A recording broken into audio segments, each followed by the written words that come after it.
aí, pessoal! Hoje a gente vai falar sobre um tema que afeta milhões de pequenos negócios no Brasil. Não é sobre a última tendência de marketing, não. É sobre algo bem mais estrutural. A atualização dos limites de faturamento do Simples Nacional. Pode parecer um assunto técnico, mas acredite, é uma questão que pode decidir se uma empresa vai crescer ou se vai ficar para sempre pequena. É uma sensação bem comum para quem empreende, né? Olhar os números, ver que o faturamento nominal até subiu, mas, na prática, a empresa parece patinar no mesmo lugar. A capacidade de investir, de contratar, parece que tem alguma coisa travando. E essa trava pode estar justamente na legislação. Pois é, e é aqui que o problema mora. Pensa só, a tabela do Simples é a mesma desde 2018. Agora, o custo de tudo, insumos, aluguel, salários, isso ficou congelado? Claro que não. A inflação comeu solta. Na prática, isso funciona como um aumento de imposto disfarçado que pega todo mundo de surpresa. Então, bora entender a primeira consequência direta disso. Como esses limites parados no tempo estão, de fato, pressionando os negócios e a nossa economia.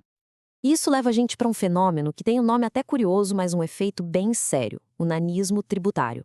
A lógica é meio perversa. Em vez de celebrar o crescimento, o empresário começa a ter medo de crescer. Vender mais pode significar pular para um regime de impostos tão mais caro e complicado que acaba quebrando o negócio. Então, o que ele faz? Pisa no freio. E essa citação do Írio Piva resume perfeitamente o drama. É uma espécie de autossabotagem, mas forçada pelo sistema. A empresa deixa de vender, deixa de contratar, deixa de inovar. E quem perde com isso não é só o dono do negócio, né? É o país inteiro que deixa de gerar riqueza. E o susto é grande. Uma empresa que não vendeu nenhum produto a mais, mas que só por causa da inflação ultrapassou o teto do Simples.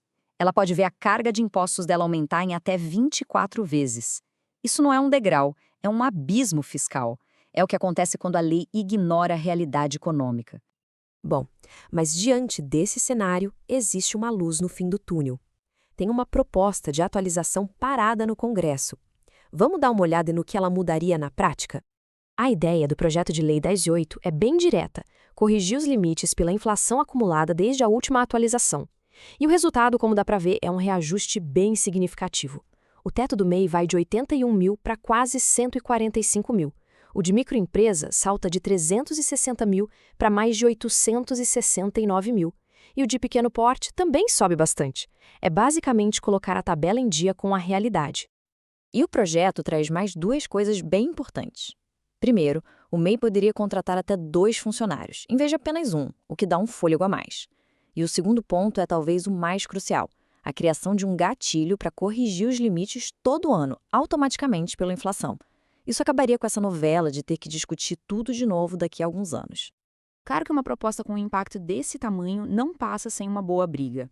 E o centro desse debate todo se resume a duas visões que batem de frente: a de justiça fiscal contra a preocupação com a renúncia fiscal. A divisão de opiniões é bem clara. De um lado, os defensores falam em justiça fiscal. O argumento deles é: isso não é dar um benefício novo, é só corrigir o que a inflação tirou. Do outro lado, o governo se preocupa com a renúncia fiscal, ou seja, com o dinheiro que deixaria de arrecadar e como isso impactaria as contas públicas. Essa fala da deputada Anne Ortiz, que é a relatora do projeto, sintetiza muito bem a visão de quem defende a mudança. A ideia é que a lei precisa se adaptar à realidade e não o contrário. É sobre parar de punir empresas que tiveram um crescimento de faturamento que foi, na verdade, só inflação. Mas por que o governo resiste tanto? A resposta pode ser resumida em um número: 121 bilhões de reais. Essa é a estimativa de quanto o governo já deixa de arrecadar por causa do Simples em 2025. Na visão da equipe econômica, aumentar os limites do Simples significa aumentar ainda mais esse valor, no momento em que o foco é apertar os cintos. Ok, então, no fim das contas, o que realmente está em jogo? O que a aprovação ou a não aprovação desse projeto significa para o futuro de milhões de pequenas empresas no Brasil? Bom, do outro lado da balança, os defensores do projeto apresentam um número também muito forte: 869 mil. Essa é a estimativa de novos empregos que poderiam ser gerados se as empresas perdessem o medo de crescer e voltassem a contratar. E não é só isso. A projeção também fala numa injeção de mais de 81 bilhões de reais na economia. É um dinheiro que circularia com o aumento da atividade dessas empresas, com mais consumo e mais investimentos, destravando um potencial que hoje está reprimido. E a situação atual é essa. Apesar de toda a discussão e da urgência que muitos apontam, o projeto de lei já passou por todas as comissões e está lá, parado na fila, esperando para ser votado no plenário da Câmara desde setembro de 2022. Uma decisão importantíssima que está há anos em compasso de espera. Olha, análises como essa que buscam entender os assuntos que realmente impactam a nossa economia e o nosso dia a dia são a nossa especialidade aqui. Se esse tipo de conteúdo ajuda a clarear as coisas, considere se inscrever aqui no canal Open News BR no YouTube para não perder as próximas. E a gente encerra com essa pergunta para reflexão. A discussão sobre o Simples Nacional vai muito além de uma simples tabela de faturamento.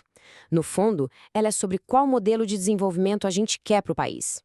Um que incentiva os pequenos a crescerem e se tornarem grandes, ou um que, mesmo sem querer, acaba colocando um teto nos sonhos de quem empreende? A resposta para essa pergunta pode definir o futuro de muita gente.